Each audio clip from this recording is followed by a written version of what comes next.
Not all hard cases are built the same way, and the way a case is manufactured has a direct impact on how it performs in oil field conditions.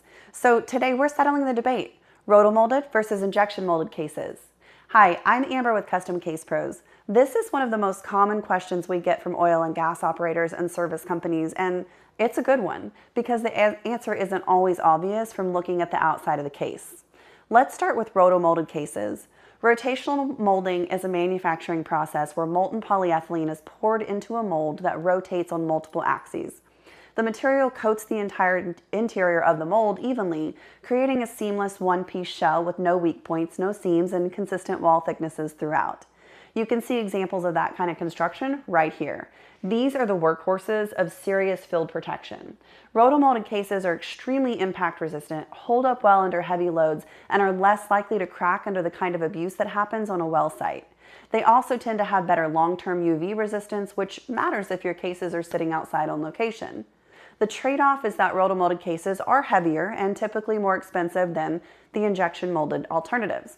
Injection molded cases are made by injecting molten plastic into a precision mold under high pressure.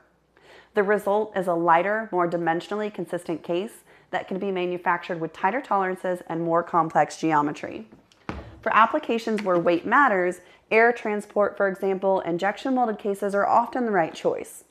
The structural trade-off is at the seams and corners.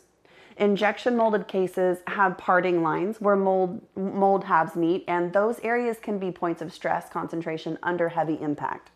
For lighter instruments and moderate field environments, that's rarely an issue. For heavy industrial oil field use, drops, crushing, vehicle transport, rotomolded is typically the more robust choice. At Custom Case Pros, we spec both types, depending on the application. We look at the instrument weight, transport environment, airline requirements, and budget to recommend the right construction for your specific situation. And if you're not sure which is right for your instruments, that's exactly the kind of question we answer every day. Reach out and let's figure it out together. Subscribe for more and keep watching. This series is packed with practical content for the oil and gas industry.